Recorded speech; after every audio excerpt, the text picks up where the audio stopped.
Aloha, Scott Sylvan Bell coming to you live from Sacramento, California, February 18th, 2017, 1:57 in the afternoon. Perfect day to talk about sales.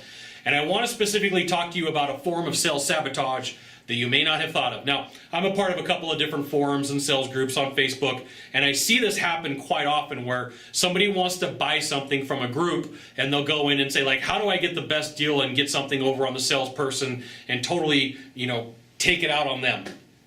And here's why this is a form of sales sabotage, is because if you think it's your job to take out all the frustrations that you've had with people who have bought from you on another salesperson because people have done it to you, you are going to create your own sales sabotage through the way that you think about your profession.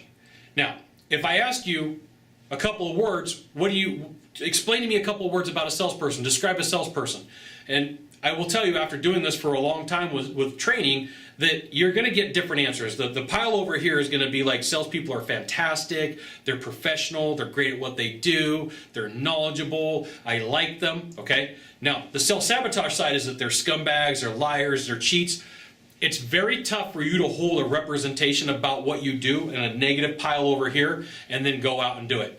And I got to share something with you. If you're the guy or the girl who goes to a sales process and treats a salesperson like garbage because it's happened to you, nobody wants to deal with you. It's not cool. It's not awesome, right? It's none of that.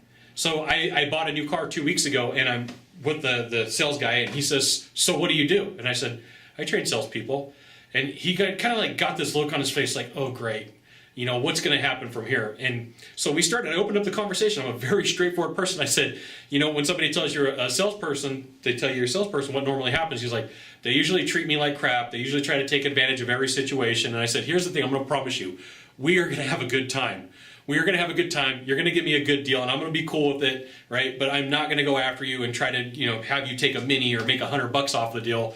I get it. You're a salesperson. You got money to make, and I'm not going to put you through the grind like every other salesperson's done before. But I'm going to get a good deal from you." He's like, "Absolutely, that's cool." Right? And then we started talking back and forth, and he said, like, probably once a week he gets a salesperson there and just treats them like absolute garbage. "Oh, you're just a car salesman." And you're like, that's not cool. How you treat people around you and what you do, it really does make a difference. And if you have like this negative representation about whatever group of salespeople for whatever industry that they sell in, you're going to have some challenges. Now, in Facebook, I had no idea how big, before Facebook and the groups, I had no idea how many guys did meet door sales. And I'm like, man, I don't know why you would do that. And then there's some ballers in that industry. There's guys pulling down 200 grand a year selling meat door to door. Now me, I don't think I would ever buy meat door to door, but like now that I see that there's some guys out there just killing it, I'm like, hey, I want to hear what they have to say. I want to hear their presentation, because somebody from that industry who's closing at that high of a rate knows how to overcome objections, knows how to tell stories, knows how to give information, knows how to get people engaged.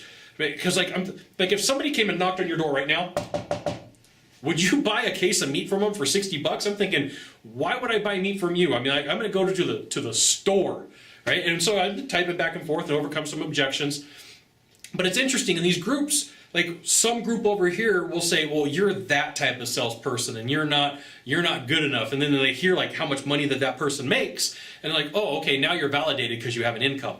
It just makes no sense, right? So in order for you to be good at sales, this is my belief, right? This isn't written in any books anywhere. This just comes from me.